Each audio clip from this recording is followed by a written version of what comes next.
إن الحمد لله نحمده ونستعينه ونستغفره ونستهديه ونعوذ بالله من شرور أنفسنا ومن سيئات أعمالنا.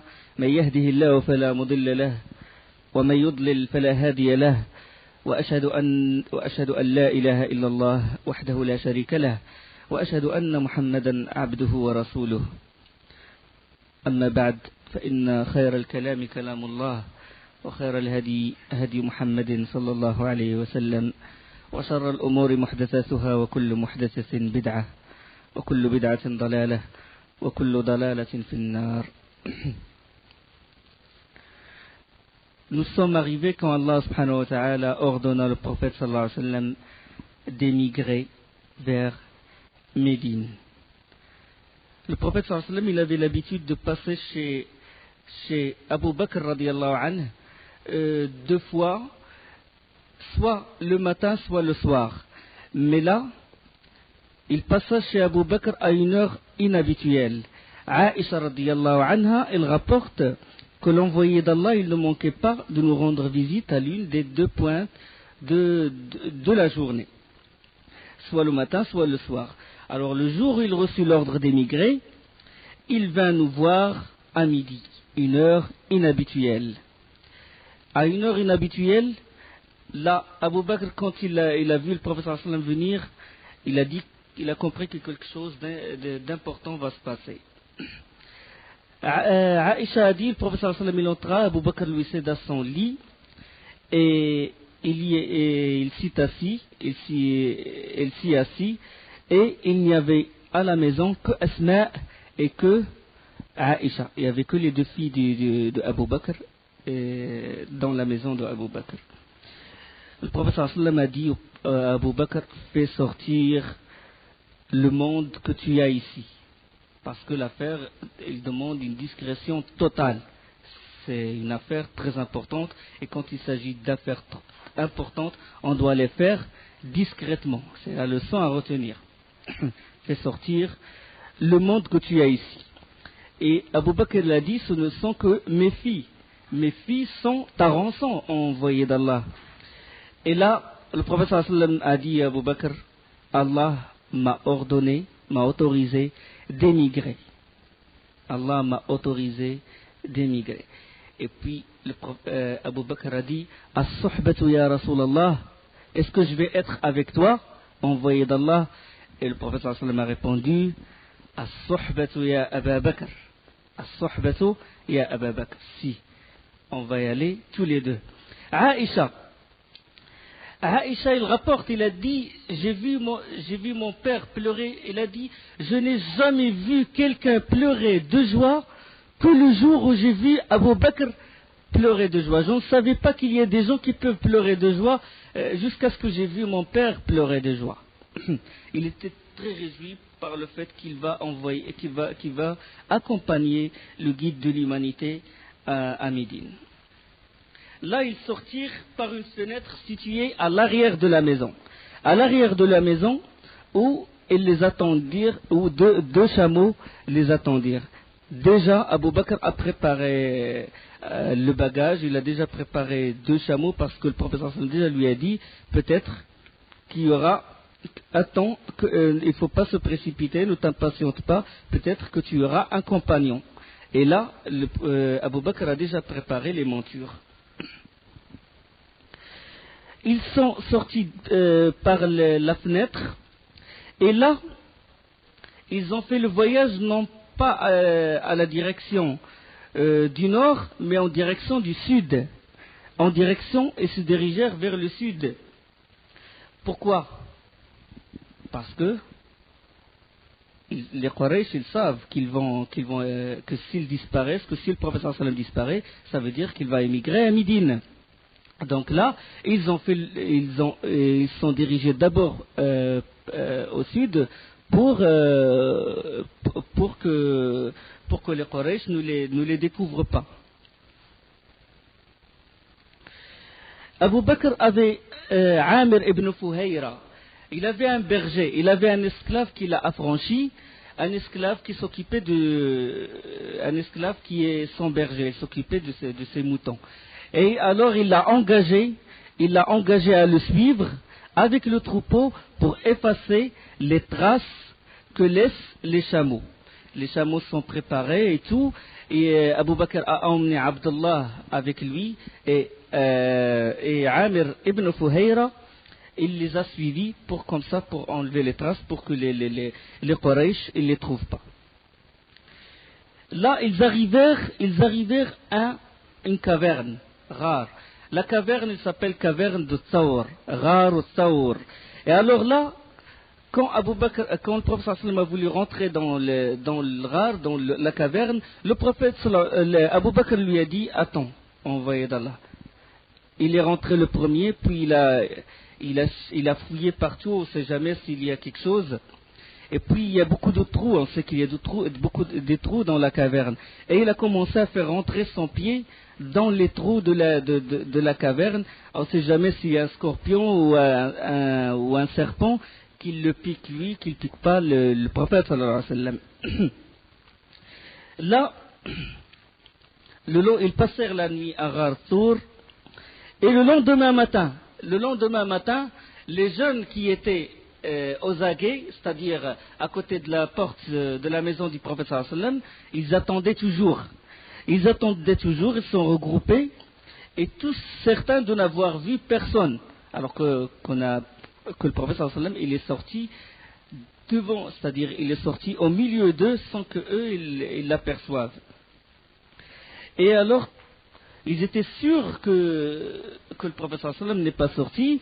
Et alors là, l'un d'eux, il a pu s'avancer jusqu'à un endroit où il a aperçu à travers la fenêtre le lit du prophète sallallahu alayhi wa sallam, sur lequel reposait quelqu'un, un dormeur, enveloppé du manteau du prophète sallallahu alayhi wa sallam. Alors là, il a pu rassurer ses compagnons, il a dit, il est encore là, il dormait encore. Et c'était Ali radiallahu anhu qui était enveloppé dans le manteau du prophète sallallahu alayhi wa sallam. Là, c'était un acte de sacrifice, l'acte de courage de Ali radiallahu anhu. Puis là, ils se sont impatientés, ils attendaient. D'habitude, le prophète sallallahu alayhi wa sallam, il sortait pour faire la prière de l'Fajr. Ils attendaient, puis là, ils ont défoncé la porte et ils sont rentrés. Là, Ali, couvert dans son manteau, il a découvert son visage. Eux, ils l'ont vu, c'était pas le prophète sallallahu alayhi wa sallam. Ils ont fait directement demi-tour et ils appelèrent leur chef de clan. Alors là, l'alerte il fut annoncé et ils commencèrent les recherches. Les kuffars de Quraysh commencèrent à chercher où est-ce qu'il est le prophète sallallahu alayhi wa sallam. Leur complot, puisque le complot qu'ils ont préparé, il a été déjoué. Et alors, quand ils ont découvert que le prophète sallallahu alayhi wa sallam a quitté la Mecque, ils engagèrent leurs recherches et chaque groupe d'hommes, ils se sont divisés, partagés en groupes d'hommes, et chaque groupe d'hommes doit se diriger vers une direction. Comme ça, ils vont couvrir toute la région, toute la banlieue de la Mecque et même plus loin. Bien sûr, au début déjà, ils sont dirigés vers la route qui mène vers Yathrib, vers Médine, parce qu'ils ont su déjà qu'il y a déjà des Qurayshites, des musulmans qui ont émigré avant le prophète sallallahu alayhi wa sallam, à savoir Omar ibn Khattab et d'autres. Alors, là, quand ils entamèrent leurs recherches, ils ont dit que celui qui trouve le prophète sallallahu alayhi wa sallam mort ou vivant, il aura une récompense de 100 chameaux. 100 chameaux de récompense. C'est une vraie fortune à l'époque. Certaines gens de la Mecque se dirigèrent vers le sud, et là, ils sont approchés, ils savaient qu'il y a une grotte dans le coin, ils sont approchés de la grotte de Thawr, de la caverne où se trouvait le prophète sallallahu alayhi wa sallam, et Abu Bakr. Là, il y a différentes versions. Les historiens, les hommes de la Sira, ils évoquent la version comme quoi il y avait une araignée qui a tapissé un toile autour à l'ouverture de la grotte, et qu'il y avait une tourterelle, et que cette tourterelle, elle a pondu un œuf, etc. Bon, différentes versions. Bon, cette version, on la trouve beaucoup dans les livres de la Sira. Cette version, elle n'est pas authentique. Elle n'est pas sahiha, elle n'est pas authentifiée par les savants. Mais il y a la version qui est la plus authentique. Bien sûr, elle n'est pas authentique, c'est-à-dire elle n'est pas carrément à rejeter, mais elle est prise en considération puisque d'autres savants ont dit que le hadith il est bon là-dessus, que l'histoire elle est prise en considération. Mais il y a un hadith qui est vraiment authentique, qui est dans le Bukhari. Dans le Bukhari, Abu Bakr elle a dit, quand les kuffars de Quraysh se sont approchés de Ghar, de Thawr, de la grotte de Thawr où était Rasulullah sallam, il a dit, oh envoyé d'Allah, si quelqu'un regardait au-dessous de ses pieds, il va nous voir. Ça c'est hadith authentique.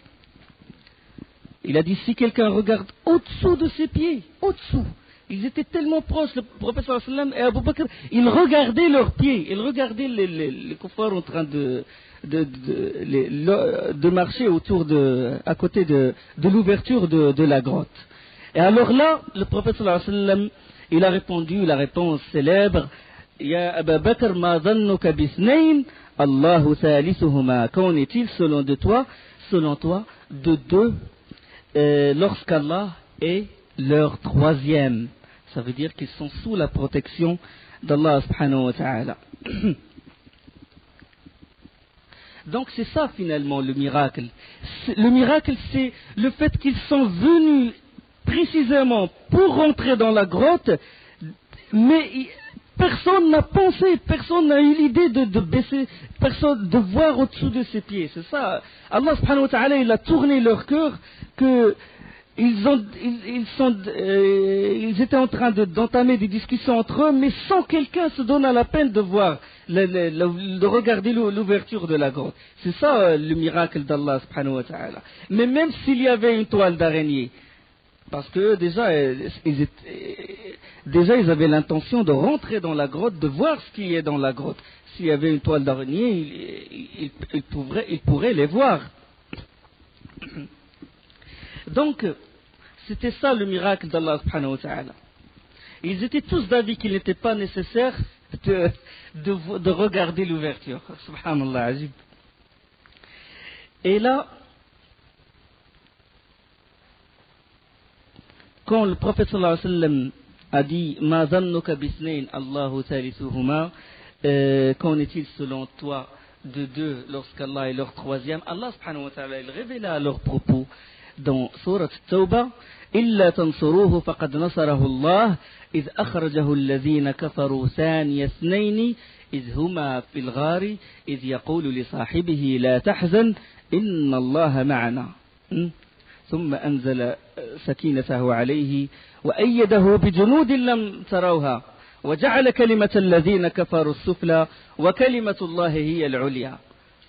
Donc le défi finalement, certains savants comme Cheikh Al-Albani, il a pris comme preuve ce verset-là contre la version de la toile d'araignée, contre la version de la tourterelle qui a pendu son œuf. Parce qu'Allah subhanahu wa ta'ala il dit, si vous ne lui portez pas secours, Allah l'a déjà secouru lorsque ceux qui avaient mécru l'avaient banni, deuxième des deux, quand ils étaient dans la grotte et qu'il disait à son compagnon, ne t'afflige pas, car Allah est avec nous.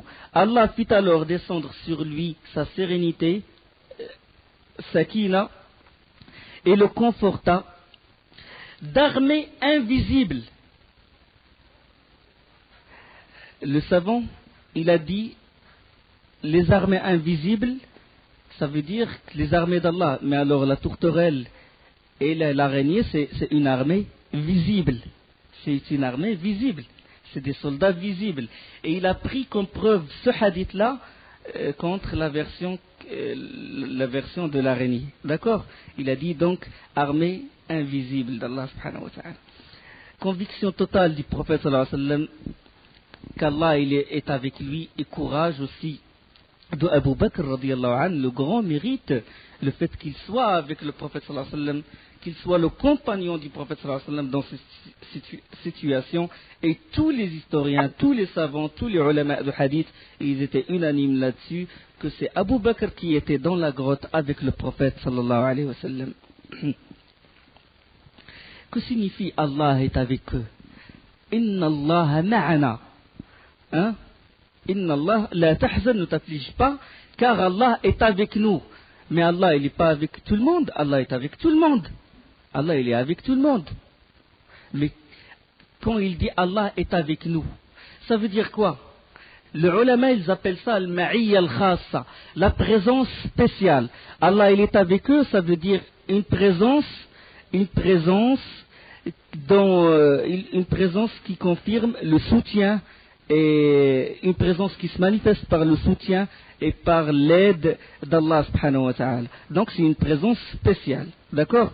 Il y a la présence, Allah subhanahu wa ta'ala est avec tout le monde, mais il est avec des gens plus qu'avec d'autres, d'accord? Comme Allah subhanahu wa ta'ala l'a dit sur Moussa et Haroun, hein? Dans le verset dans Surah Taha, قال لا تخافا إني معكما أسمع وأرى, ne craignez rien, je suis avec vous, j'entends et je vois. Donc avec vous, c'est une présence spéciale, d'accord?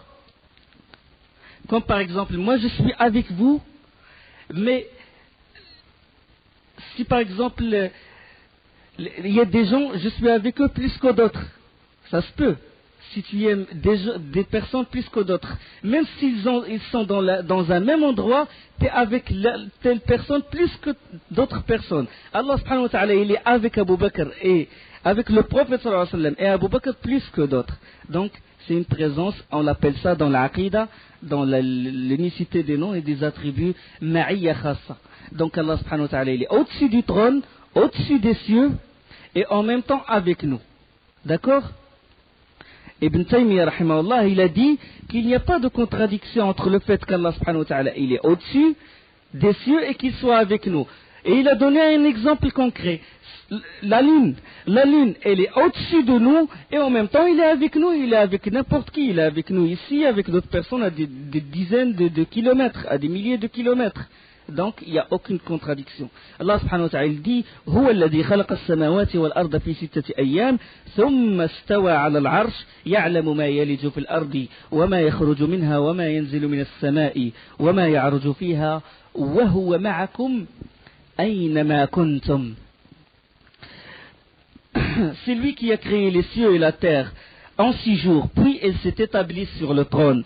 Il sait ce qui pénètre dans la terre, ce qui en sort et ce qui descend du ciel et ce qui y monte, et il est avec vous où que vous soyez. Et Allah observe parfaitement ce que vous faites. Donc Allah, il est vraiment avec nous, mais il n'est pas mêlé, il n'est pas mêlé avec nous. D'accord? Comme le prétendent certaines sectes égarées. Hein? Les adeptes du monisme. Il dit qu'Allah il se trouve partout, il y a mawjoud fi kull wujud, ça c'est l'égarement manifeste. Il dit qu'Allah il est avec la personne dans tel endroit exactement. Ils mettent Allah partout. Sallallahu alayhi wa. Non, Allah est avec nous, mais en même temps il est au-dessus des cieux. Il faut exempter, ça veut dire là qu'il rabaisse Allah subhanahu wa ta'ala, il le met dans des endroits sales, il le met dans des endroits exaltés, soit-il, au-dessus de ce qu'il lui attribue. وهو معكم أينما كنتم ما يكون من نجوى 3 إلا وهو رابعهم ولا 5 إلا هو سادسهم ولا أدنى من ذلك ولا أكثر إلا هو معهم أينما كانوا. Pas de conversation secrète entre 3 sans qu'il ne soit leur 4e. ما يكون من نجوى 3 إلا هو رابعهم. Ni entre 5 sans qu'il ne soit leur 6e, ni moins ni plus que cela, sans qu'il le soit avec eux. Donc ça, on l'appelle ça ma'iyya amma, la présence générale. Et le ma'iyya khassa, c'est avec des gens bien précis, d'accord, avec les croyants. Et il y a plus spécial encore avec les alliés d'Allah, avec les prophètes, d'accord. Ça c'est ma'iyya amma, qui veut dire qu'il est une présence qui se manifeste par la connaissance, qu'il connaît ce qu'on fait, qu'il est au courant, s'il y a 2 personnes qui se parlent discrètement, il est leur 3e, ça veut dire qu'il entend, et qu'il voit et qu'il sait ce qu'on dit. Alors là, si on évoque un autre verset, يستخفون من الناس ولا يستخفون من الله وهو معهم إذ يبيتون ما لا يرضى من القول. Allah subhanahu wa ta'ala dans Surat Nisa, il dit, ils cherchent à se cacher des gens, mais ils ne cherchent pas à se cacher d'Allah. Or, il est avec eux quand ils tiennent la nuit des paroles qu'Allah n'agrée pas. Il est avec eux quand ils tiennent des paroles qu'Allah, la nuit, des paroles qu'Allah n'agrée pas. C'est une présence. Allah, il est présent, il est avec eux. Il est avec eux, mais c'est une présence qui se manifeste par quoi? Par la menace. Là, il est avec eux, mais en tant que menace. Il est avec Abu Bakr et le prophète sallam en tant que soutien. Donc ça, c'est ce qu'on appelle le ma'iyya, la présence. Ça concerne l'aqida. Abu Jahl. Abu Jahl découvrit qu'Abu Bakr aussi était absent. Il se dirigea directement à la maison de Abu Bakr. Il frappa à la porte et c'est Asma radiyallahu anha qui lui ouvrit la porte. Où est ton père? Il a dit je ne sais pas. Et là, il lui frappa. Il la frappa. Il lui donna une gifle qu'il fit sauter ses pendants d'oreilles. Il lui donna une gifle, une grande gifle. Et puis après, il s'est ému, puis il a fait demi-tour.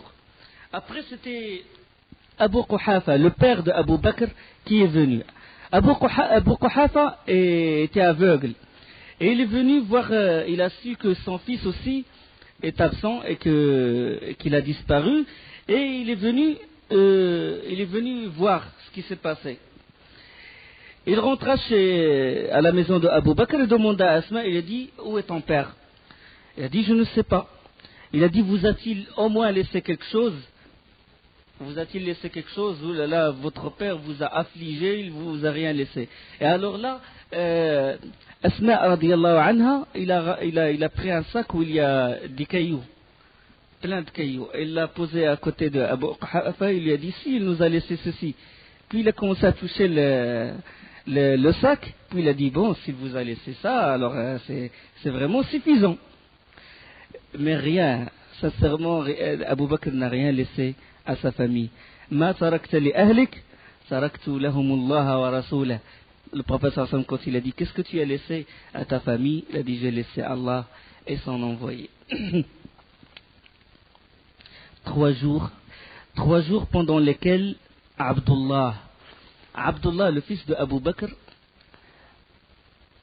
le soir, la nuit, il va chez le prophète sallam et son père, et le matin, il est déjà à la Mecque. Pourquoi? Pour scruter, s'il y a quelque chose, s'ils disent quelque chose, pour scruter les informations, si jamais ils sont au courant de quelque chose.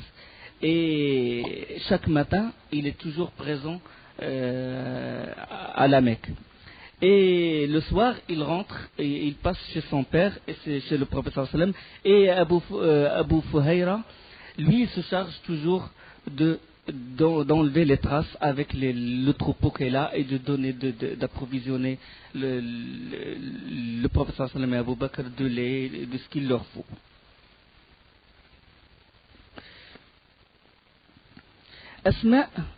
Asma aussi, Abdullah lui informa de où se trouvait le prophète sallam et Abu Bakr, et alors là, il commença à leur apporter les provisions.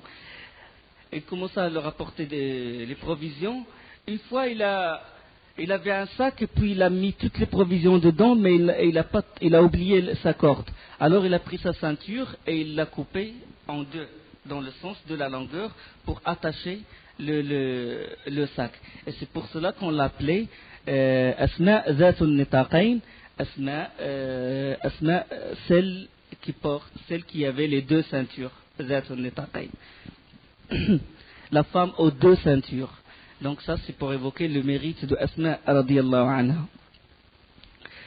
Donc, comme j'ai dit, Abu Fuhayra est chargé de mener paître ses moutons et de passer le soir près d'eux et leur donner le lait et effacer par son troupeau les traces laissées par les pas de Abdullah, les pas et les pas de Asma, et les pas aussi des chameaux de Abu Bakr et du prophète sallallahu alayhi wa sallam. Donc c'était bien organisé. Il y a un qui s'occupe des provisions, il y a un qui s'occupe des informations. Chacun a son rôle. C'est ça, il faut l'organisation.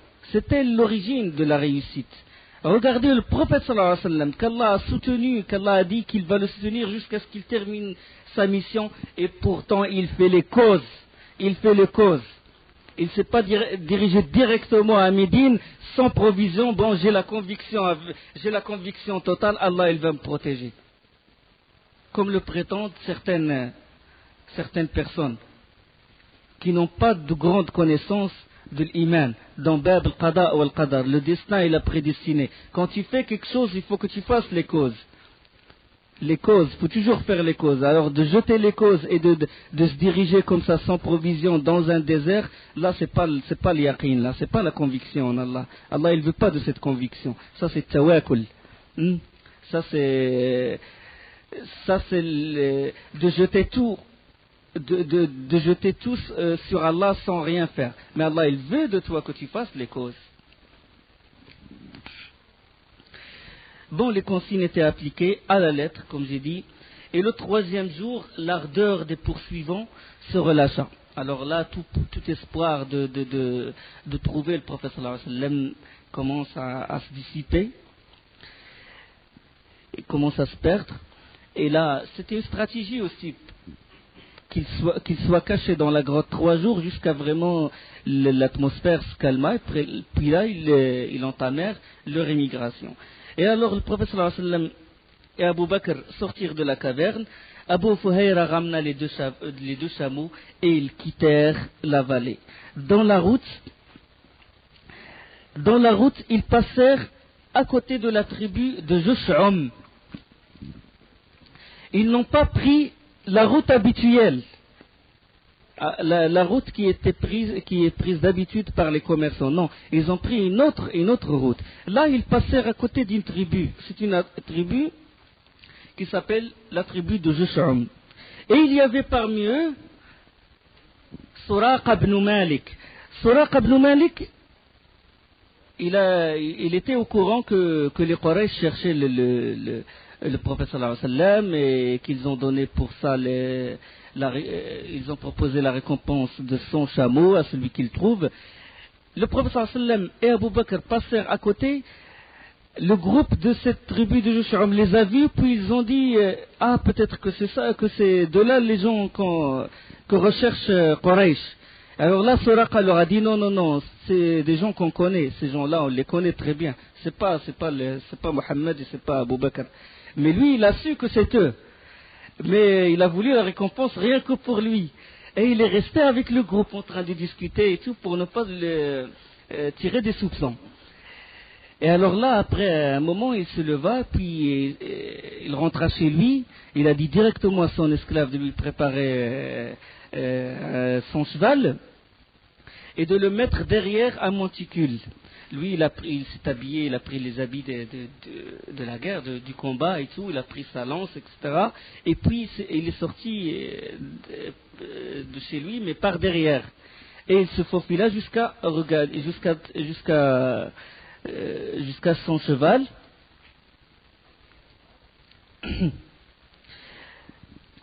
Jusqu'à son cheval, et puis il entama la poursuite. Durant le trajet, le prophète sallallahu alayhi wa sallam ne fait que réciter le Coran. Il ne fait que réciter le Coran. Et Abu Bakr, quant à lui, des fois il est devant le prophète sallallahu alayhi wa sallam, des fois il est derrière, des fois il est à droite, des fois il est à gauche. Et puis le prophète sallallahu alayhi wa sallam, il a été gêné par le mouvement d'Abu Bakr. Et puis il a dit, oh Abu Bakr, qu'est-ce que tu fais? Il a dit, oh envoyé d'Allah, quand je pense qu'ils peuvent faire une embuscade, qu'ils préparent une embuscade contre toi, je me mets devant. Mais quand je pense qu'ils te poursuivent, je me mets derrière. De même, je me mets à droite et je me mets à gauche. Et puis le prophète sallallahu alayhi wa sallam, il a dit, calme-toi, parce qu'Allah, c'est Allah qui est avec nous. Allah, il va nous soutenir. Jusqu'à quel point il veut protéger le prophète sallallahu alayhi wa sallam. Là, Suraqa ibn Malik se dirigea vers le prophète sallallahu alayhi wa sallam. Sur son cheval, il se dirigea vers le prophète sallallahu alayhi wa sallam. Abu Bakr, il se tourna, il regarda Suraqa ibn Malik s'approcher, et là, il s'adressa au prophète sallallahu alayhi wa sallam. Il a dit, il y a une personne qui va nous attaquer, et le prophète sallallahu alayhi wa sallam ne fait que réciter le Coran. Le cavalier s'approcha davantage, et alors là, le prophète sallallahu alayhi wa sallam invoqua Allah subhanahu wa ta'ala, il a dit, protège-nous contre lui. Il a dit, protège-nous contre lui. Quand Suraqa s'est approché, les pieds d'avant, les pattes d'avant du cheval s'enfoncèrent dans la terre, et il fut culbuté. Il a dit, Suraqa ibn Malik, jamais je suis tombé d'un cheval. La première fois, c'était la fois où j'ai voulu m'attaquer au prophète sallallahu alayhi wa sallam. Et en plus, la terre était solide. Comment ça se fait que les pattes du cheval rentrent carrément dans la terre? Il a rien compris. Puis là, il leva son cheval, il retira les sabots du trou qu'il a fait, et puis il a essayé une deuxième fois de s'attaquer au prophète sallallahu alayhi wa sallam. De même, il retomba du cheval, et les pieds du cheval s'enfoncèrent dans la terre. Une deuxième fois, une troisième fois, là, il a pris peur, il a dit, Aman ya Muhammad. Maintenant, c'est lui qui demande l'assurance. Oh, envoyé d'Allah, je demande la sécurité, la paix entre nous, la paix entre nous. Puis le prophète sallallahu alayhi wa sallam l'appela et lui dit une phrase étonnante. Une phrase vraiment le signe de prophétie de Muhammad sallallahu alayhi wa sallam. Il lui dit, sais-tu que tu porteras un jour les 2 bracelets de Kisra? Il a dit, comment te sentiras-tu le jour où tu porteras les bracelets de Kisra, Khosroès? Il a dit, Kisra de Hormuz? Il a dit oui. Comment? Il lui a dit qu'il portera les bracelets de Kisra. Ça veut dire qu'il va rentrer en islam, et ça veut dire que l'islam va se propager, et ça veut dire que le trône de Kisra va tomber entre les mains des musulmans. Et ceci, c'est pas dans des siècles et des siècles. Ceci, alors que Suraqa est vivant. C'est-à-dire que ça, c'est un futur, c'est le futur présent, quoi. C'est le futur proche, si vous voulez. C'est le futur proche. Et il s'est étonné de ce qu'a dit le prophète sallallahu alayhi wa sallam. Et alors là, il a dit, oh Mohammed, fais-moi un testament. Il a dit, fais-moi un testament, comme quoi écris-moi un testament, comme quoi si jamais je tombe entre les mains du musulman, je suis en sécurité. Ils ne me tueront pas. Et alors là, le prophète sallallahu alayhi wa sallam, il a demandé à Abu Fuhayra, il a dit, fais-lui un testament.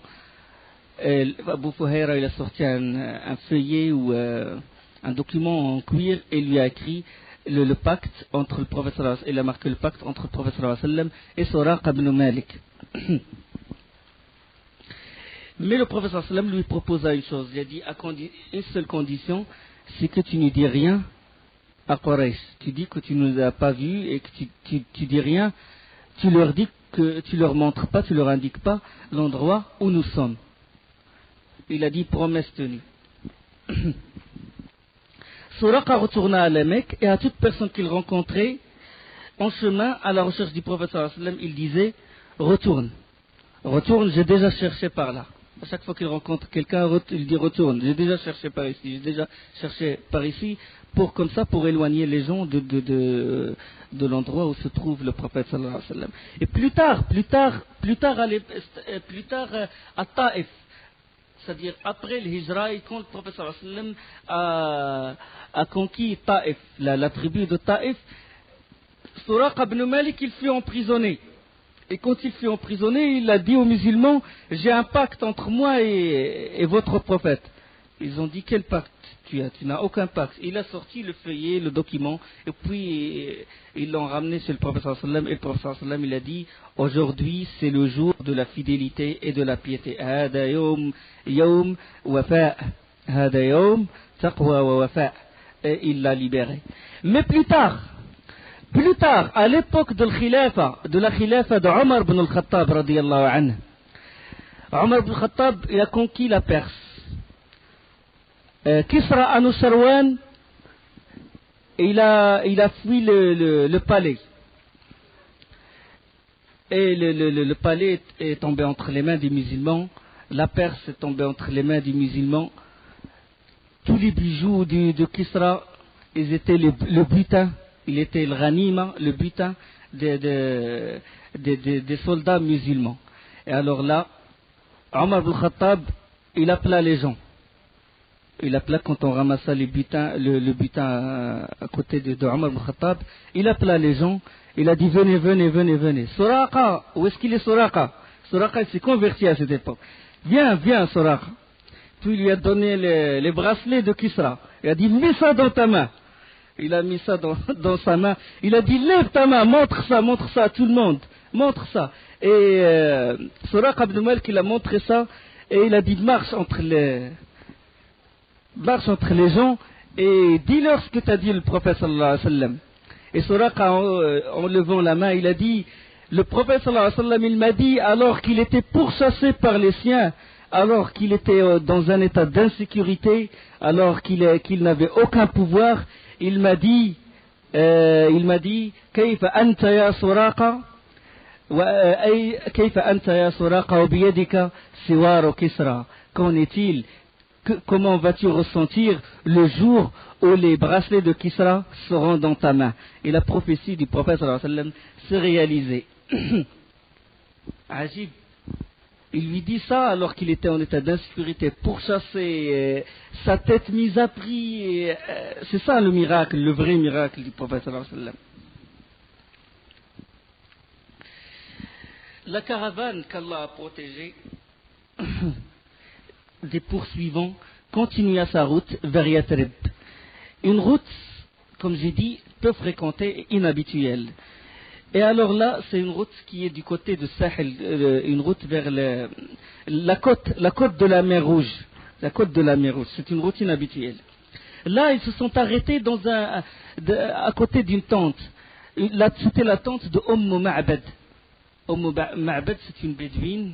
Elle vivait avec son mari, il avait des troupeaux de moutons et tout. C'était les bédouins, c'était les ambulants. Ils se déplacent d'un endroit à l'autre. Ils sont arrêtés. Et alors là, Abu Bakr s'adressa à Ma'bad par ces mots. Il a dit, avez-vous quelque chose à manger ou à boire? Parce que quand ils ont pris cette voie, les provisions, il n'y avait plus de provisions, ils n'avaient plus suffisamment d'eau, ils n'avaient plus suffisamment de nourriture. Et alors là, il a dit à Ma'bad, est-ce qu'il y a quelque chose à manger? Et puis Ma'bad, il lui a dit, si on avait quelque chose, on ne te laissera même pas le temps de poser cette question. Parce qu'ils sont connus par leur hospitalité, par leur générosité. Parce que nous, l'hôte, on ne le laisse pas dire, ou l'invité, on ne le laisse pas dire, est-ce que vous avez quelque chose? Si on avait quelque chose, on vous aurait invité directement. Et alors le prophète sallallahu alayhi wa sallam vint à elle et lui dit, est-ce que tu as un troupeau, tu as quelque chose? Et il lui a dit, non, je n'ai qu'une brebis chétive, il ne peut pas rejoindre le troupeau parce qu'il n'a pas la force de suivre le troupeau et qu'il est à côté de la tente. Et puis le prophète sallallahu alayhi wa sallam lui a dit, est-ce qu'elle a-t-elle du lait? Et il a dit, elle est trop faible pour cela. Et le prophète sallallahu alayhi wa sallam lui dit, me permets-tu de la traire? Et Ma'bad, il a dit, Fidaka abi wa ummi. C'est une phrase qu'utilisent en général les Arabes, que mon père et ma mère soient à rançon. Que mon père et ma mère soient à rançon. Si tu penses qu'elle a du lait, fais-le. C'est-à-dire, et le prophète sallallahu alayhi wa sallam l'a fait venir la brebis, passa sa main sur sa mamelle et invoqua le nom d'Allah. Il implora pour elle le nom d'Allah, et puis la bête elle écarta ses pattes et son lait jaillit. On lui ramena une grande vase qui peut suffire à 7 ou 8 personnes, et il commença à traire la bête. Et là, il trailla une bonne quantité jusqu'à ce que l'écume elle déborda à la surface du vase.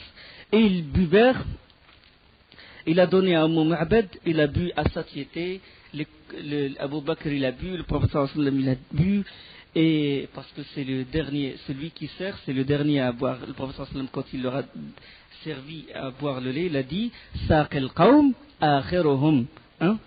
Celui qui sert est le dernier à boire. Ça, c'est une règle.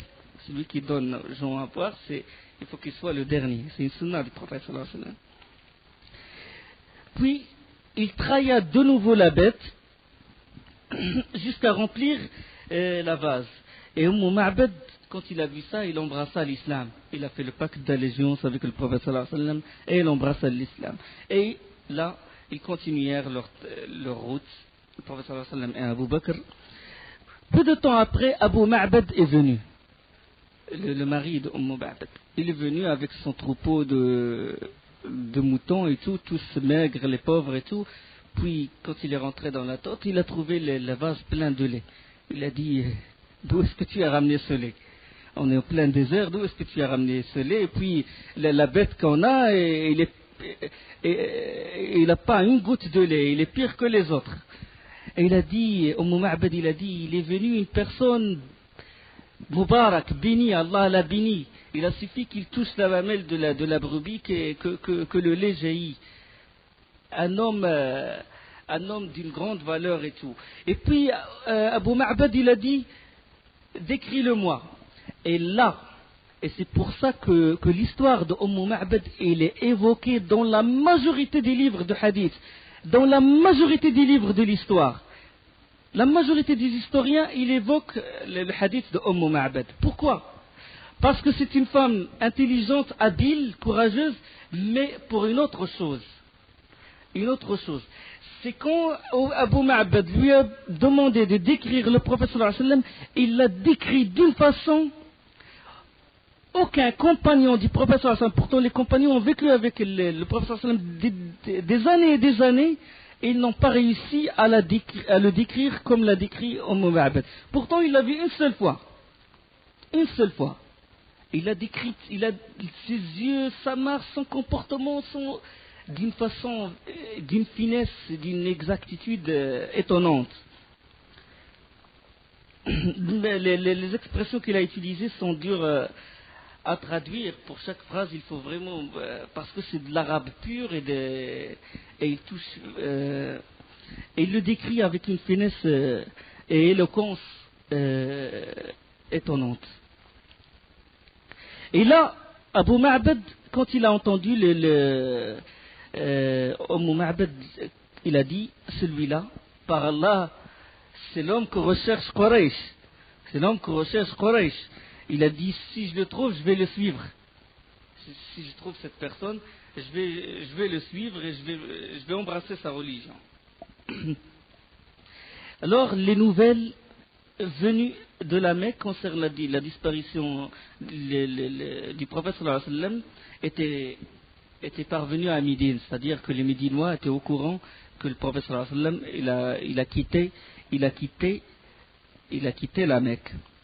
Mais puisqu'il a passé 3 jours à la grotte de Thor et qu'il a pris une autre voie, c'est sûr qu'il va être en retard. Mais alors là, Mus'ab ibn Umayr, chaque jour, à l'aube, au lever du soleil, il regroupa des gens, il regroupa tous les musulmans et est sorti à l'extérieur de Médine pour attendre la venue du prophète sallallahu alayhi wa sallam. Chaque jour il fait ça, chaque jour il réunit les gens, il réunit du monde pour attendre. Bien sûr, ça c'est une démarche politique, c'est-à-dire là, puisqu'il il fait cette démarche-là, il réunit les gens, c'est pour montrer que le prophète sallallahu alayhi wa sallam il est venu pas seulement en tant que prophète, mais autant que pour gouverner Médine. Et même les kuffars de Médine, les juifs aussi les suivent. Ils suivent Mus'ab ibn Umayr. Et ils attendent du lever du soleil jusqu'à Zahira, c'est-à-dire jusqu'à midi, presque midi. Quand il n'y a pas, jusqu'au moment où il n'y a plus d'ombre. Jusqu'au moment où ils ne trouvent plus d'ombre, là ils retournent pour revenir le lendemain, attendre le prophète sallallahu alayhi wa sallam à l'extérieur des champs, c'est-à-dire à l'extérieur de Médine. Subhanakallahumma bihamdik, ashhadu an la ilaha illa anta, astaghfiruka wa atubu ilayk. Là,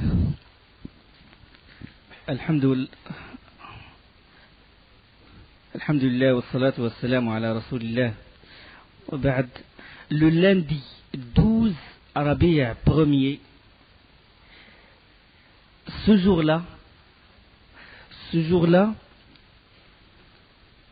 les gens s'étaient rendus à l'endroit habituel pour attendre le prophète sallallahu alayhi wa sallam.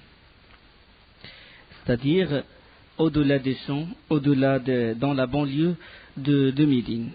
Ils ont attendu jusqu'à Zohr. J'ai dit 12 Rabi' premier. On sait que l'année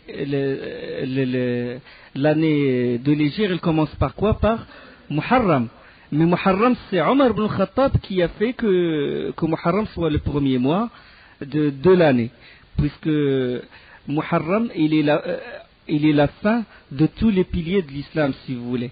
Parce que il y a le Ramadan, il y a le pèlerinage, il se fait dans Dhul Hijjah, les mois du pèlerinage, le Qa'da Dhul Hijjah, et puis juste après, c'est Muharram, et Muharram, il termine tous les piliers de l'islam. Et c'est par un effort, par consultation avec Ali radiallahu anhu et d'autres compagnons, qu'Omar ibn Khattab a fait que Muharram soit le premier mois de l'année des musulmans, de l'année de l'Hégire. Mais la hijra du prophète sallallahu alayhi wa sallam, c'est le jour où il rentra à Médine, c'est le 12 Rabi' premier. À l'endroit habituel, ils ont attendu jusqu'à Zohr, c'est-à-dire jusqu'à ce que l'ombre, il n'y a plus d'ombre, l'ombre s'évanouit et que le soleil devient brûlant. Là, ils retournèrent.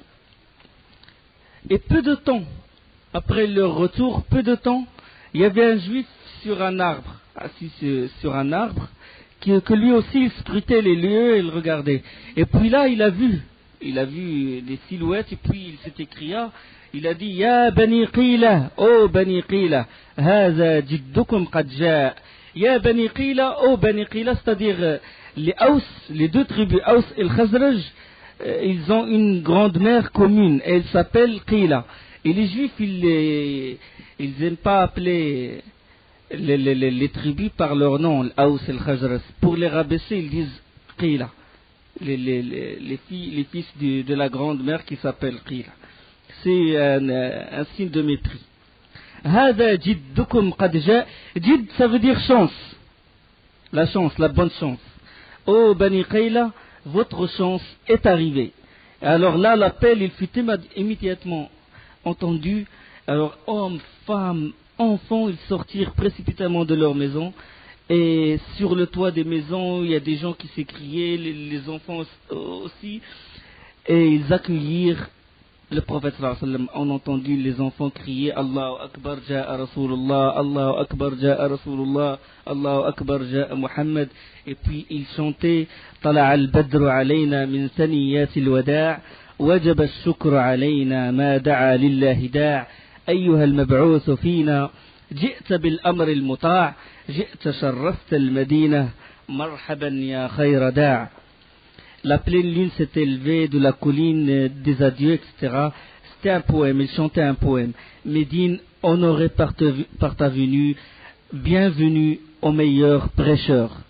Anas ibn Malik, il rapporte, il dit, le meilleur jour, il a dit, j'ai assisté à la venue du prophète sallallahu alayhi wa sallam et j'ai assisté à sa mort. Le meilleur jour, le jour le plus illuminé de ma vie, c'était le jour où il est venu à Médine, et le jour le plus sombre, c'était le jour où le prophète sallallahu alayhi wa sallam décéda. Et la majorité des musulmans, ils ne connaissaient pas le prophète sallallahu alayhi wa sallam, sauf ceux qui assistaient au pacte d'allégeance de l'Aqaba premier et du deuxième. Les autres, ils ne connaissaient pas le prophète sallallahu alayhi wa sallam. Et alors là, ils ne le connaissent pas de vue. Et alors là, le prophète sallallahu alayhi wa sallam et Abu Bakr, ils rentrèrent tous deux à Médine. Abu Bakr était plus jeune, il est plus jeune que le prophète sallallahu alayhi wa sallam, de 2 ans. Et eux, ils saluaient Abu Bakr. Puis là, le prophète sallallahu alayhi wa sallam s'est assis, et quand il n'y avait pas d'ombre, Abu Bakr, il a fait l'ombre au prophète sallallahu alayhi wa sallam. Il a pris son rida, son manteau, il a fait l'ombre au prophète sallallahu alayhi wa sallam. Là, ils ont su que c'est... Là, ils ont connu le prophète sallallahu alayhi wa sallam et ils le saluèrent. Alors, pendant que les Ansar, les auxiliaires, c'est-à-dire ceux qui accueillirent le prophète sallallahu alayhi wa sallam, se disputèrent pour accueillir chez eux le prophète sallallahu alayhi wa sallam, chez eux, il s'est arrêté au point le plus avancé de Médine. C'est Quba. Le prophète sallallahu alayhi wa sallam s'arrêta à la banlieue de Médine, à Quba, chez les Bani Amr ibn Aouf, chez une famille de Bani Amr ibn Aouf. Puis il demanda qu'on construise une mosquée. La première chose, on construit une mosquée. Dès qu'il s'est arrêté à Quba, il a dit, ici on construit une mosquée. Le premier acte. Et la mosquée, elle n'était pas faite pour juste faire la prière. La mosquée, c'était pour d'autres raisons, pour qu'ils se réunissent, pour qu'ils préparent, ils se consultent, quand ils engagent une procédure, quand ils préparent un combat, tout se prépare. Les grandes affaires se font dans la mosquée. À l'origine, la mosquée, c'était pour ça. On construit une mosquée simple, une simple mosquée, tout le monde s'engage à construire, à ramener les pierres, etc., pour construire cette mosquée. Ce centre de l'islam.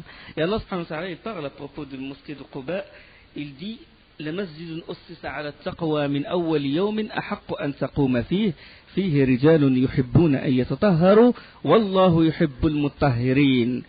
Une mosquée fondée dès le premier jour sur la piété est digne que tu t'y tiennes debout pour prier ou pour y prier. On y trouve des gens qui aiment bien se purifier et Allah aime ceux qui se purifient. Simple mosquée, mais fondée sur de vraies bases, de vraies assises. Une simple en argile, en branches de palmier, mais il est bâti sur taqwa Allah, sur la piété, comme a dit Allah. Une mosquée fondée sur la piété. Petite, mais elle est grande pour Allah subhanahu wa ta'ala. Mieux que 1000 mosquées décorées avec le plus cher marbre de la terre. On investit des millions et des millions là-dessus, mais bâties sur quoi? Bâties sur quoi? Allah, il en parle dans le verset qui va venir après. Il en parle de ça. يقول الله سبحانه وتعالى أفمن أسس بنيانه على تقوى من الله ورضوان خير أم من أسس بنيانه على شفا جرف هار فانهار به في نار جهنم والله لا يهدي القوم الظالمين. Lequel est plus méritant? Est celui qui a fondé son édifice sur la piété et l'agrément d'Allah, ou bien celui qui a placé les assises de sa construction sur le bord d'une falaise croulante et qui croula avec lui dans le feu de l'enfer, et Allah ne guide pas les gens injustes. Compris? Clair et net. Mosquée bâtie sur l'argent de riba, l'argent de façade et tout, décorée à l'image des pyramides de Pharaon. Allah il dit, il va crouler. C'est comme si quelqu'un construit sa maison près d'une falaise. Le professeur Salam il est resté à Quba le lundi, le mardi, le mercredi, le jeudi, et durant cette période, il accueillit les gens, il accueillit les notables, il accueillit surtout les muhajirines, et il organisait leurs affaires. Et le vendredi matin, le professeur Sallam quitta Quba. Il quitta Quba et se dirigea vers Médine. Et durant le chemin, l'heure de la prière de Jumu'ah arriva. Et on sait que les musulmans, ils faisaient le Jumu'ah avant. On a parlé de ça? Est-ce qu'on a parlé de Jumu'ah qui a été faite, de la première Jumu'ah qui a été faite à Médine? La première Jumu'ah qui a été faite à Médine, elle a été dirigée par As'ad ibn Zurara, radiyallahu anhu. C'est quand ils ont fait le premier pacte et que le prophète sallallahu envoya avec Mus'ab ibn Umair. Mus'ab ibn Umair, il fait partie des Quraysh, des Mekwa. Et pour leur enseigner le Coran et les prescriptions de l'islam, et ils ont fait la Jumu'ah à Médine avant la venue du prophète sallallahu alayhi wa sallam, et la Jumu'ah était faite par As'ad ibn Zurara radiyallahu anhu, celui qui a assisté au premier pacte d'allégeance, le pacte des femmes, et le deuxième pacte d'allégeance, Al-Aqaba Thaniya. Là, ils sont arrêtés, et ils sont arrêtés dans un endroit, dans une vallée, et la vallée s'appelle la vallée de Bani Salim ibn Auf, c'est-à-dire à mi-chemin entre Quba et Médine. Ils ont fait la Jumu'ah dans la vallée. Le prophète sallam a fait la prêche et la prière du vendredi. Après la prière, le prophète sallam monta sur le Qaswa, le chamel s'appelle Qaswa, et suivi par Abu Bakr radiallahu anhu et par d'autres compagnons, et se dirigèrent vers la cité. Et dès qu'il passa à côté d'un groupe de maisons, les maisons c'était des familles, Bani Tel, Bani Najjar, Bani Salim, différentes familles. Dès qu'il passa à côté d'eux, les invitations se faisaient avec insistance. Chacun il appelait au messager, descends chez nous, car nous avons pour toi force, protection et abondance. Chacun lui proposait de venir chez lui. Et alors, plus d'une fois, des gens se disputaient pour se saisir de la bride de la Qaswa, et le prophète sallam ne cesse de dire, laissez-la aller, car elle est sous le commandement d'Allah. Khallu sabila, khallu sabila. D'un quartier à l'autre, le prophète sallallahu alayhi wa sallam, il n'oriente pas la chamelle, il a lâché la bride de la chamelle. Et la chamelle, elle marche, c'est Allah subhanahu wa ta'ala qui la dirige.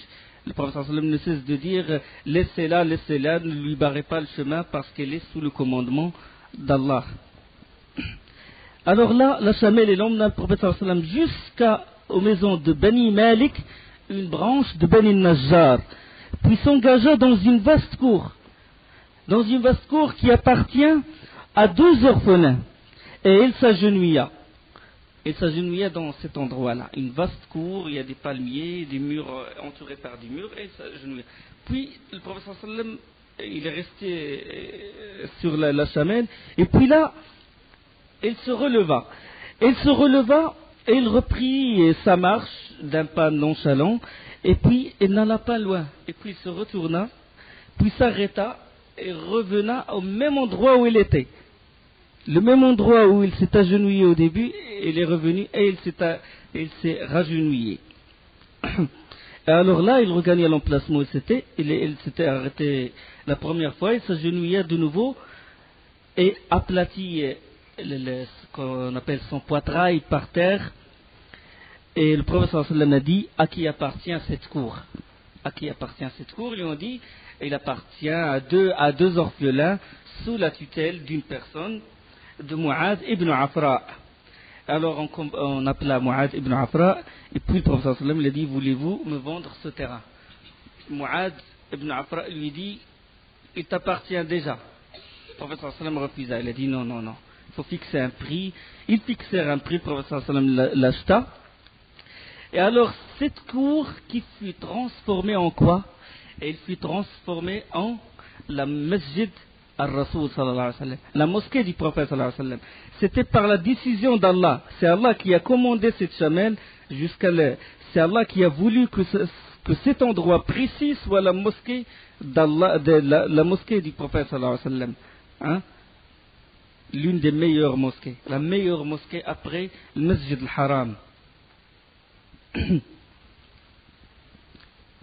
Et il fut transformé en mosquée. Alors là, Abu Ayyub al-Ansari, c'est Abu Ayyub al-Ansari, il habitait près de la cour. Il a détaché les bagages, il les a emmenés chez lui. Et puis les gens se précipitèrent, ils ont proposé au prophète sallam d'aller chez eux. Puis le prophète sallam il a dit, la personne, il va là où sont ses bagages. Et il est allé chez Abu Ayyub al-Ansari radiyallahu anhu.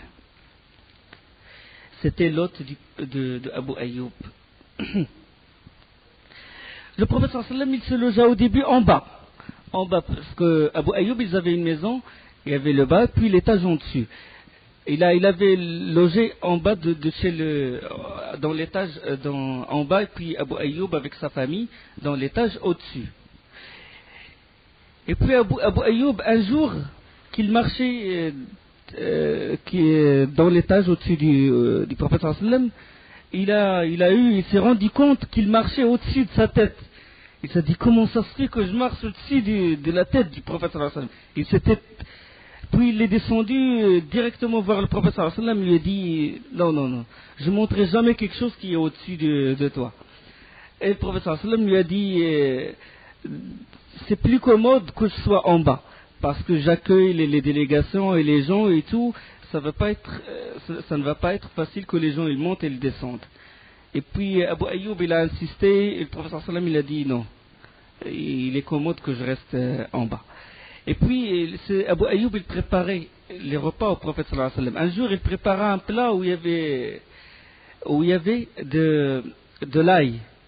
Et d'habitude, Abu Ayoub, quand il donne le plat, quand il envoie le plat au prophète sallallahu alayhi wa sallam et qu'on lui ramène le plat avec la nourriture qui reste, il demande aux gens, ils disent où a posé le prophète sallallahu alayhi wa sallam ses doigts. Et là où il l'a posé, il pose ses doigts lui aussi.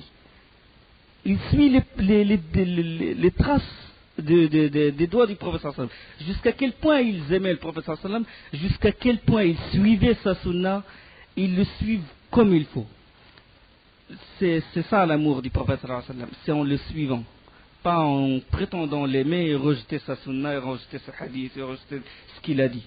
Le hadith il vient authentique et on le rejette. Ça c'est pas un signe d'amour, parce que le prophète sallallahu alayhi wa sallam dit, si on aime vraiment le prophète sallallahu alayhi wa sallam, il faut le suivre, c'est ça. Quand il envoyait le plat où il y avait de l'ail, on lui ramena le plat, mais on lui a dit, il a dit comment le plat, le professeur Sallam n'a pas mangé. Ils lui ont répondu que le professeur Sallam il ne mange pas de l'ail parce que il parlait beaucoup à Jibril alayhi salam. Il reçoit la révélation, donc il lui répugne de faire ça. Il lui répugne de parler à Jibril tout en mangeant l'ail. Et puis Abu Ayoub al-Ansari il dit, moi il me répugne ce qu'il répugne au prophète sallallahu alayhi wa sallam. Il dit, la jarama ya Rasulallah, akrahu alladhi takrah. Même si là c'est halal, mais pourtant lui tellement il suit les pas du prophète sallallahu alayhi wa sallam, il suit les traces du prophète sallallahu alayhi wa sallam, il a dit, moi aussi je vais m'abstenir de manger l'ail. Jusqu'à quel point il l'aimait. Un jour, alors qu'il était au-dessus, et il essaie de tous ses moyens de ne pas déranger le prophète sallallahu alayhi wa sallam. Il marchait doucement, au moindre bruit, il demanda à ses enfants, à sa femme de ne pas faire beaucoup de bruit. Et alors là, une fois, il avait une jarre où il y avait de l'eau et la jarre, elle s'est cassée. Et puis, les toits qu'ils avaient, c'était pas les toits de notre époque, parce qu'il risque que l'eau s'infiltre et qu'il y ait des gouttes qui tombent. Là, il a eu peur, il a craint que les gouttes tombent sur le prophète sallallahu alayhi wa sallam, c'était la nuit, et qu'il le réveille. Et il n'avait qu'une seule couverture. Il avait commencé à éponger l'eau qui a été versée, et puis a épongé toute la nuit l'eau pour que l'eau ne tombe pas sur le prophète sallallahu alayhi wa sallam. Jusqu'au matin, il a dit au prophète sallallahu alayhi wa sallam, il vaut mieux que tu montes, parce que on peut pas supporter le fait que nous on est au-dessus et toi tu es en bas. Puis le prophète sallallahu alayhi wa sallam il accepta, il a dit descends, moi je vais remonter. Ça c'est le séjour qu'a passé le prophète sallallahu alayhi wa sallam chez Abu Ayoub al-Ansari radiyallahu anhu. Alors là, il donna les ordres de construire la mosquée. Et on se mit au travail sans attendre. Directement, les sahaba, les ansar, les muhajirin, les émigrants et les ansar, les auxiliaires, commencèrent à travailler, commencèrent à transporter la pierre, ils coupèrent il y avait des palmiers, ils coupèrent des troncs des palmiers.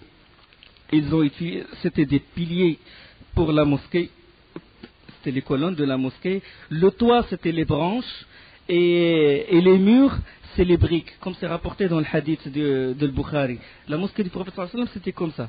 Des briques, des troncs de palmiers, et le toit c'était le jarid, c'était les branches de palmiers.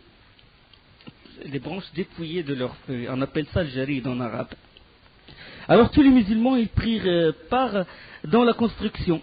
Et ils rythmaient leur travail en chantant les deux vers La aisha illa aishul akhirah, Allahumma arhamil ansara wal muhajira. C'est-à-dire ils rythmaient leur travail avec ces vers de poèmes. La aisha illa aishul akhirah, Allahumma arhamil ansara wal muhajira. Il n'y a de vie que celle de l'akhirah, de l'au-delà, de l'akhirah. Oh Allah, fais miséricorde aux ansar, aux auxiliaires, aux ansar et aux muhajira, et aux émigrants. Et le prophète sallallahu alayhi wa sallam, il portait aussi les pierres et disait pareil. Mais le prophète sallallahu alayhi wa sallam, dès qu'il dit La aisha illa aishul akhira, il y a de vie que celle de l'au-delà, il dit, au lieu de dire Allahumma arhamil ansara wal muhajira, il dit Allahumma arhamil muhajira wal ansar.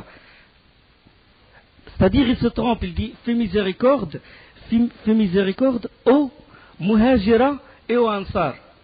Pourquoi? Parce que le prophète sallallahu alayhi wa sallam, toujours quand il essayait de dire un poème, il ne parvient pas. Allah subhanahu wa ta'ala l'a protégé contre ça. وَمَا عَلَّمْنَاهُ الشِّعْرَ وَمَا يَنْبَغِي لَهُ. Même les poèmes les plus simples. Là, au lieu de dire Allahumma arhamil ansar wal muhajira, fais miséricorde aux ansar et aux muhajira, il dit fais miséricorde aux muhajira et aux ansar. Il inverse le vers. Il inverse. Malgré son éloquence et tout, pourquoi? Pour que les kuffars ou les calomniateurs ne disent pas que le prophète sallallahu alayhi wa sallam c'est un poète et que par sa poésie qu'il a fait le Coran, il l'a rythmé comme il le veut et tout. Donc Allah subhanahu wa ta'ala, il l'a épargné de cette accusation. Et là, le prophète sallallahu alayhi wa sallam, il continuait son travail, il travaillait sans cesse, et les compagnons, quand ils voient le prophète sallallahu alayhi wa sallam s'activer, transporter les pierres, eux aussi ils doublent d'efforts, et en même temps ils disent La in qa'adna wa an-nabiyyu ya'malu la dhaka minna al-'amalu al-mudallalu. Si nous chômons alors que le prophète travaille, c'est bien agir de notre part dans l'égarement. Ça veut dire, là, ils rythmaient leur travail avec ces vers-là. Et alors les compagnons, ils portaient chacun une pierre, ils transportaient chacun une brique. Sauf Ammar ibn Yasir, radiyallahu anhu, lui il portait 2 briques, à lui seul. Ammar, on connaît Ammar ibn Yasir, fils de Soumayya et de Yasir, qui ont été torturés par Abu Jahl jusqu'à la mort. Il a vu la mort de ses parents devant lui. Ammar ibn Yasir, il transportait 2 briques en même temps. Le prophète sallallahu alayhi wa sallam, il a vu, il essuyait sa tête et ses vêtements, il essuyait la poussière, et il dit malheur à Ammar, il sera tué par le groupe rebelle. Il les invite au paradis et eux ils l'invitent à l'enfer. Ya wayha Ammar taqtuluhu al-fi'atu al-baghiyah. Malheur à Ammar,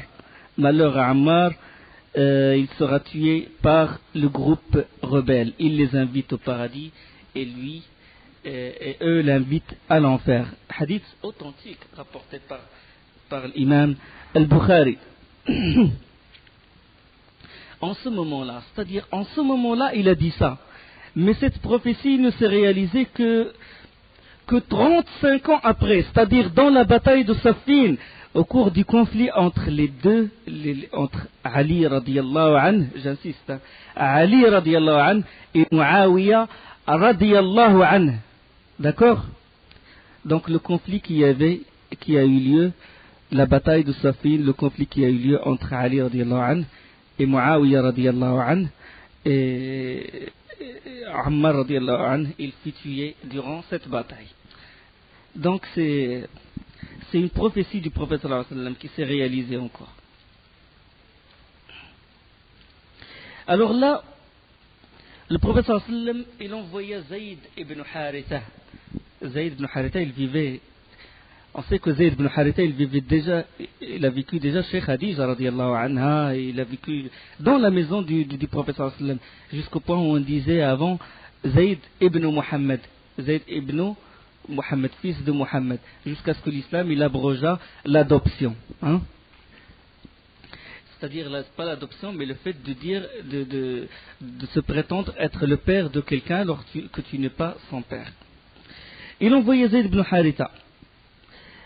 Et il l'envoyait pour amener la famille du prophète sallallahu alayhi wa sallam, ses filles, Fatima, Kulthum et les autres.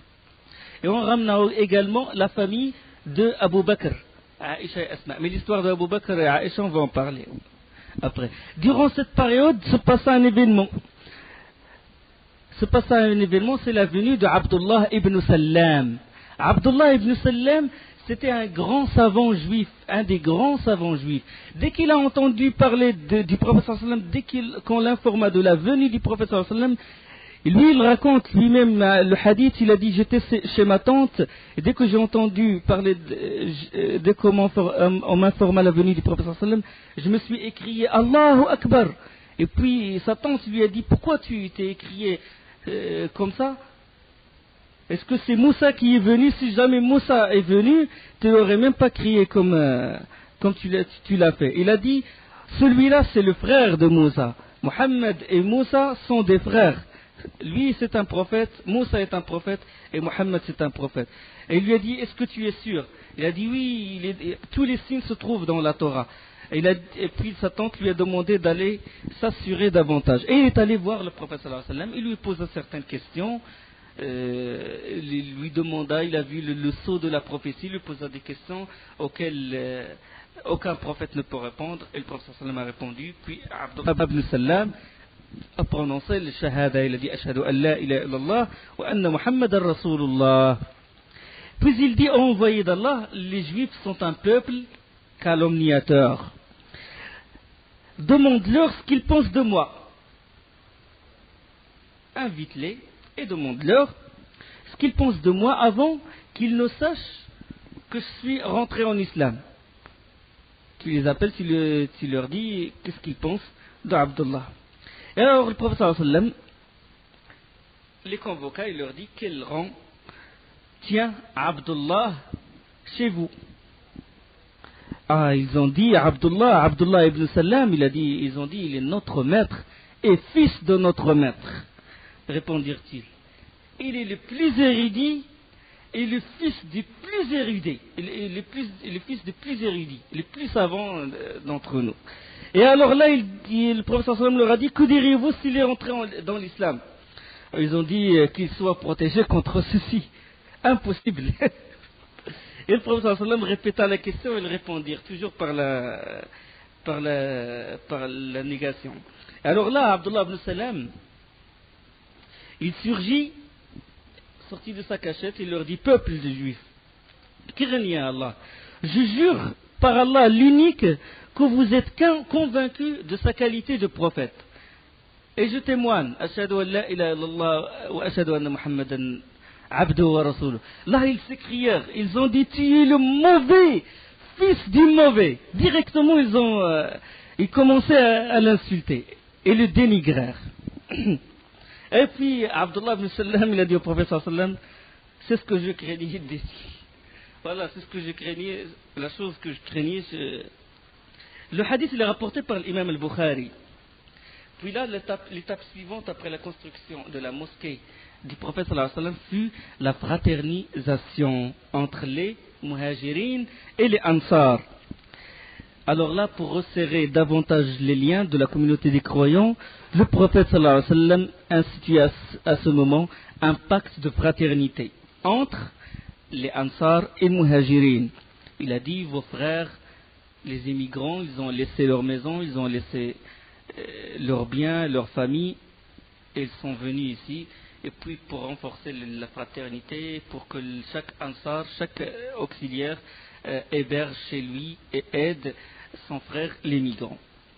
C'est-à-dire une fraternité telle que chaque auxiliaire est pour un frère, un immigrant qui serait plus proche de lui que n'importe lequel des auxiliaires, et vice-versa.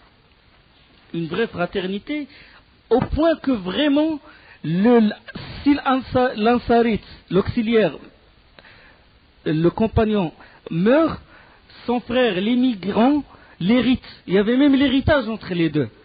Il y avait même l'héritage entre les deux, comme a dit même Zubayr radiallahu anhu, quand il a parlé de Ka'b ibn Malik. De Ka'b ibn Malik al-Ansari. Il a dit si vraiment que Ka'b ibn Malik il avait beaucoup d'armes chez lui et tout, il a dit par Allah s'il est mort je l'aurais hérité. Et cette pratique il demeura jusqu'à ce qu'Allah subhanahu wa ta'ala il révéla wa ulul arhami ba'duhum awliya'u ba'd. Il a dit le verset qui abrogea cette pratique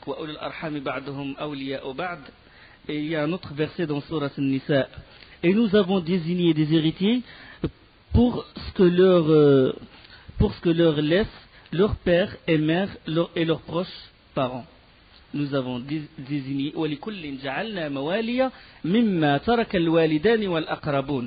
jusqu'à ce qu'Allah subhanahu wa ta'ala révéla que c'est les proches parents et c'est les fils et les fils de la personne et les proches parents qui ont droit à l'héritage, pas d'autres personnes. Et il abrogea cette pratique.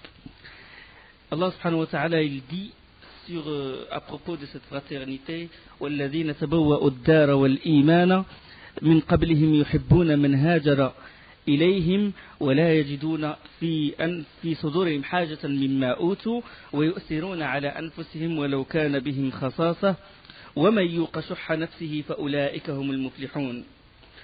À propos de ceci, de cette fraternité, Allah il dit, il appartient également à ceux qui avant eux se sont installés dans le pays et dans la foi, qui aiment ceux qui émigrent vers eux et ne ressentent dans leur cœur aucune frustration devant ce que c'est devant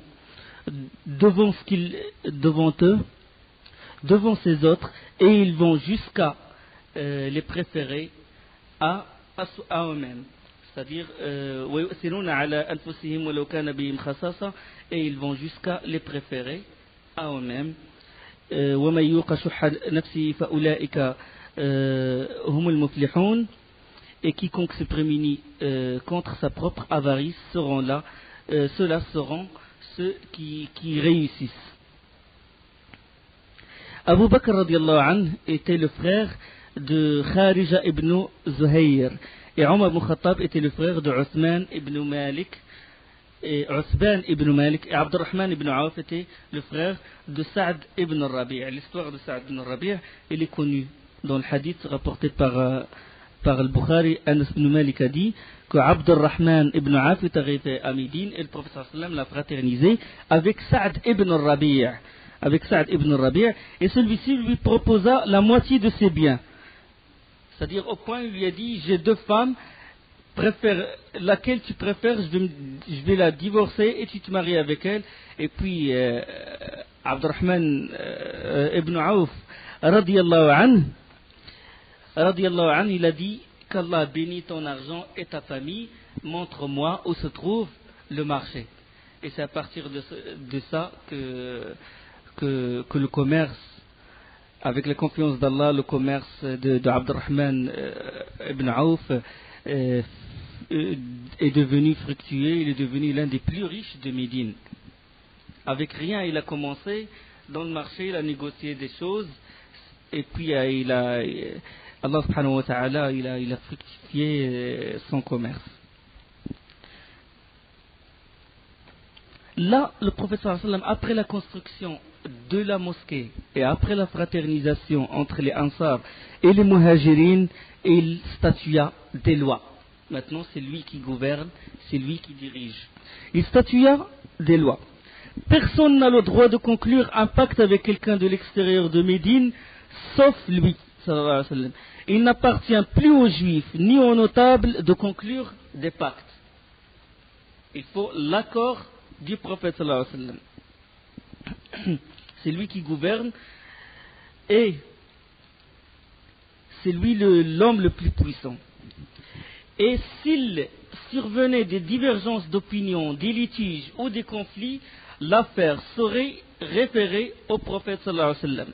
C'est lui le juge sur toute la cité, y compris les juifs. Et là, le règne du prophète sallallahu alayhi wa sallam commença à s'établir de plus en plus. Puis, il fit paraître un ordre très sévère. Sévère, c'est qu'il n'y a aucun pacte avec les Quraysh. Aucun pacte, aucune alliance. Si un Quraysh vient à Médine, personne ne l'héberge, personne ne le protège, aucun droit de voisinage. Fut-il notable aux commerçants. Un début de déclaration de guerre contre le Quraysh. Il a organisé des affaires de Médine avec ses lois, contrairement à ce qu'elle était avant. Parce qu'avant, il y avait le 1/3 de l'Aous, 1/3 de l'Khazraj et le 1/3 des Juifs. Maintenant, le prophète sallallahu alayhi wa sallam les a unifiés, ils forment une seule entité. Alors, juste après l'instauration de l'État islamique, l'un des notables de Médine, qui le premier à établir la prière du vendredi, c'était As'ad ibn Zurara, l'un des notables, est mort, radiyallahu anhu. Il assista aux deux pactes d'allégeance. As'ad ibn Zurara est mort durant la première année de l'Hégire. Et 4 mois après l'émigration, durant ces 4 mois, il y avait un fait spécial. C'est que durant ces 4 mois, les foyers des musulmans, aucun d'eux n'a donné vie à un garçon. Tous les nouveau-nés, soit des filles, soit des garçons, mais qui meurent à la naissance.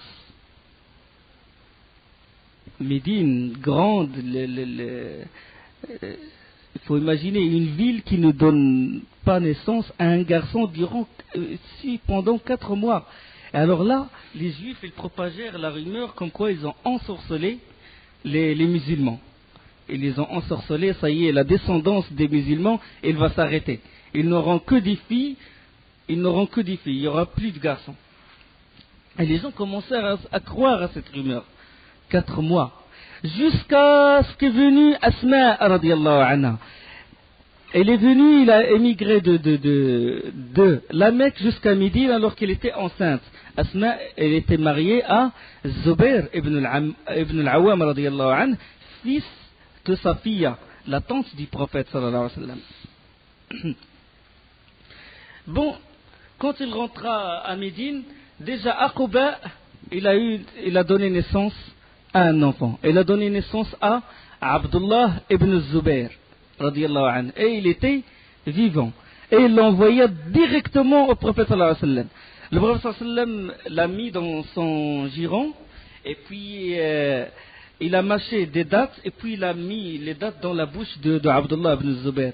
Et ce fut la première chose qui rentra dans le ventre de Abdullah, c'était la salive du prophète sallallahu alayhi wa sallam.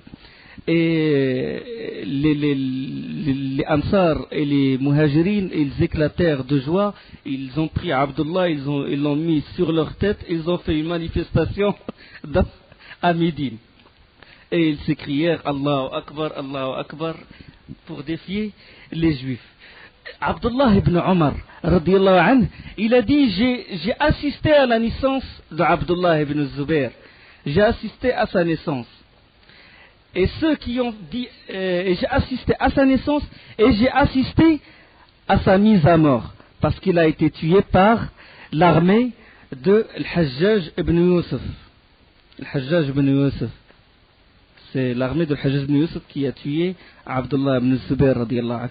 Il a dit par Allah, ceux qui ont fait takbir à la naissance d'Abdullah ibn Zubair sont meilleurs que ceux qui ont fait takbir à la mort d'Abdullah ibn Zubair. Parce que quand ils l'ont tué, ils sont écriés Allahu Akbar. Il a dit, parce que ceux qui ont dit Allahu Akbar à sa naissance, c'était les compagnons du prophète sallallahu alayhi wa sallam, les meilleurs.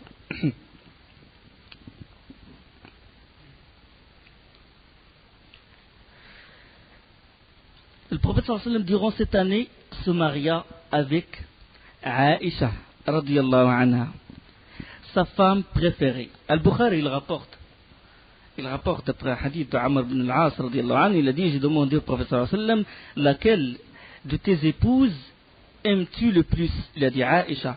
Il a dit, et de tes compagnons? Il a dit son père, Abu Bakr radiallahu anhu.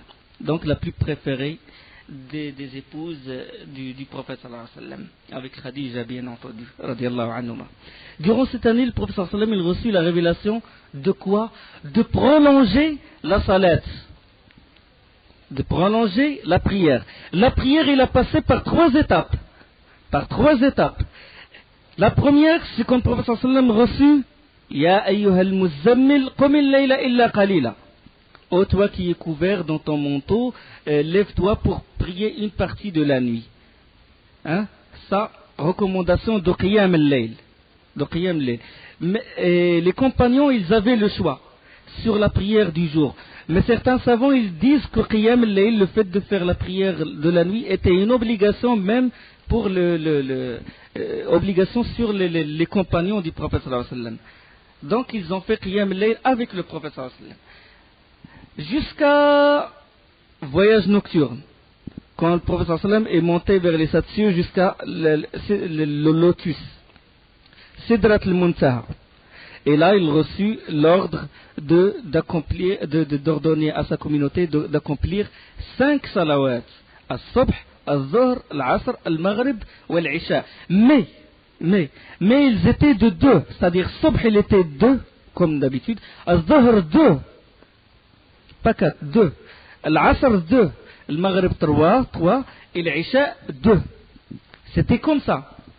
Et ce n'est qu'après l'Hijra, c'était la première année de l'Hégire, après l'immigration du prophète sallallahu alayhi wa sallam, que la prière fut prolongée et c'est devenu Subh 2 toujours, al-Zuhr 4, al-Asr 4, al-Maghrib toujours 3 et l'Isha 4. Hadith de Aïcha radiyallahu anha rapporté par al-Bukhari. Aïcha, il a dit, quand la prescription des prières fut descendue, elles étaient de 2 rak'at chacune. Puis elles furent rallongées, mais maintenues en nombre initial au cours du voyage. Au cours du voyage, elles étaient maintenues au nombre de 2. Alors que celle de l'Hadar, quand on est résident, c'était de 4. C'était ça les étapes du passage de la salat. Mais alors pour faire la prière maintenant, il faut une chose. Pour faire la prière, les compagnons ils viennent, ils scrutent le temps. Par exemple, si c'est le Maghrib, dès que le soleil s'apprête à se coucher, ils viennent à la mosquée et ils attendent. L'Asr pareil. Donc le prophète sallallahu alayhi wa sallam, il a réfléchi, il a dit il faut un moyen pour annoncer, pour appeler les gens à venir, pour ne pas les faire attendre, pour les réunir en un temps bien précis. Il faut un moyen. Puis il commença à réfléchir. Puis là, le prophète sallallahu alayhi wa sallam leur proposa une cloche, la cloche. Leur proposa la cloche qui annonce l'établissement de la prière. Et là, Abdullah ibn Zayd, il raconte dans un hadith authentique rapporté par Abu Daoud que quand le prophète sallallahu alayhi wa sallam nous demanda de lui ramener une cloche pour réunir les gens à la prière, il a dit j'ai vu en songe quelqu'un tourner autour de moi. Quand le prophète sallallahu alayhi wa sallam leur a recommandé de chercher une cloche. Là, la nuit, Abdullah ibn Zayd radiyallahu anhu, il a vu en songe quelqu'un tourner autour de lui et avec une cloche.